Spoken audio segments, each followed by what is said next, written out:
Have you ever wondered why some people seem to live a good life, do good things, even pray, and yet something still feels wrong?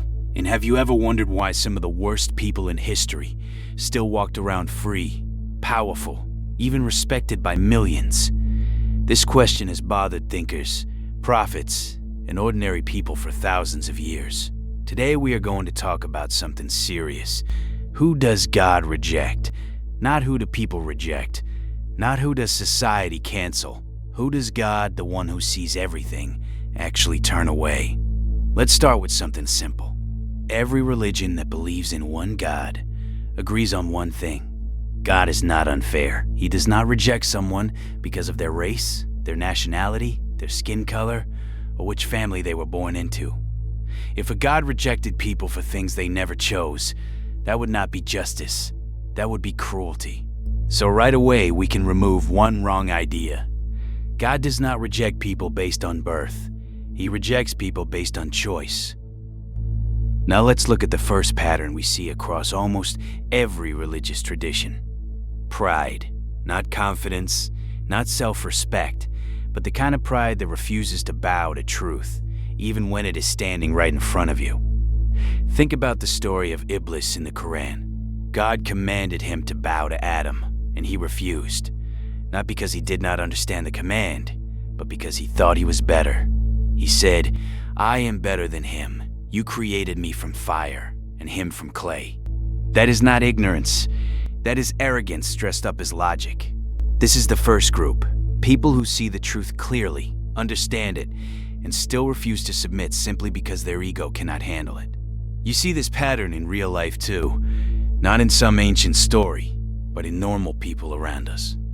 Someone is shown clear evidence they are wrong, but they will not admit it, not because they have a real argument, but because their pride will not let them lose. Multiply that by an entire life, an entire worldview, an entire relationship with God, and you start to understand why arrogance is called one of the most dangerous spiritual diseases in almost every religious text ever written. The second group is people who oppress others. This one is easy to understand because we have all seen it. Pharaoh in the story of Moses is the most famous example. He had power, he had an army, he had wealth, but he used all of it to crush innocent people. He killed children out of fear that one of them might grow up and challenge him. Historically, we see the exact same pattern repeat itself. Powerful rulers who abuse their nations, who use the weak as stepping stones, who silenced anyone who spoke against them.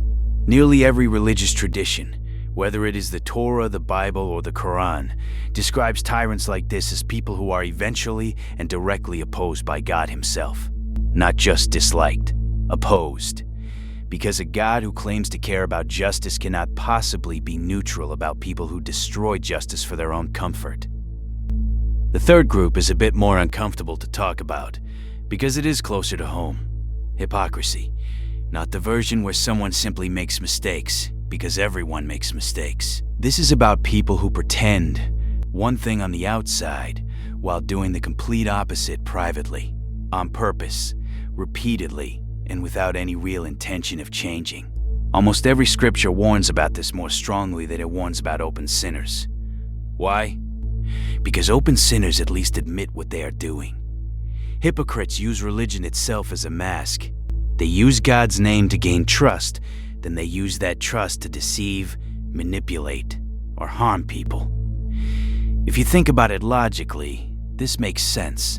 A person who openly says they do not believe is not pretending to represent God, but someone who uses religious language to gain power over others while living in complete contradiction to it. That is a much deeper betrayal. The fourth group is people who reject truth after clearly recognizing it. This is different from someone who was simply never given the chance to learn, or someone raised in confusion through no fault of their own.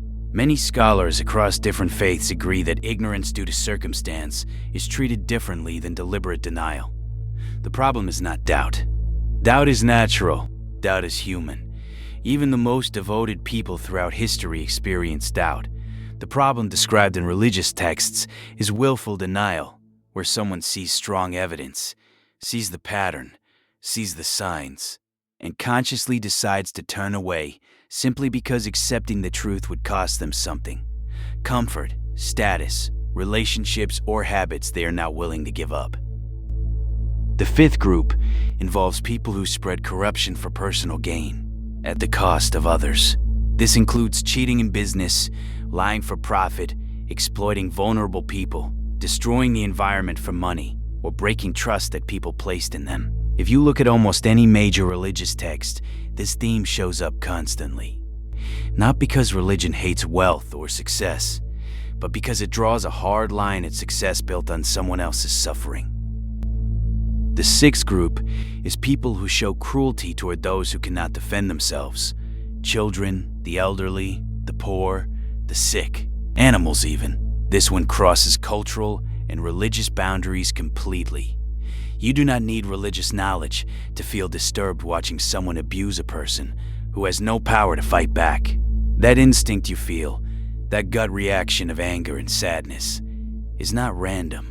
It is one of the strongest moral instincts shared by almost every human being on Earth, and religious traditions consistently describe this as one of the most serious things a person can do. Now, here is an important point that often gets missed. None of these groups are permanent categories. A person is not rejected forever the moment they show pride, or make a mistake, or struggle with doubt, or fall into hypocrisy for a season of their life. The distinguishing factor across almost every religious tradition is not the mistake itself, it is the refusal to turn back. Every single group we talked about today has one thing in common: not weakness, not confusion, not human error.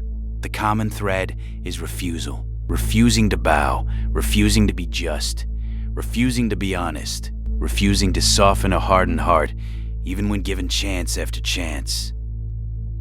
This actually answers the original question we started with. Why do some people seem to get away with everything while living a comfortable life? Because this life was never presented as the final answer in any of these traditions. It was described as a short test, a narrow window, and the real weighing of actions happens somewhere else, somewhere we cannot see yet. So maybe the real question is not who does God reject? Maybe the real question is, are we willing to look honestly at our own pride, our own hypocrisy, our own moments of turning away from truth we already recognized? Because if the pattern is this consistent across cultures, across centuries, across completely different civilizations that had no contact with each other, then maybe it is not a coincidence. Maybe it is pointing towards something real about human nature and about what a fair and just God actually values.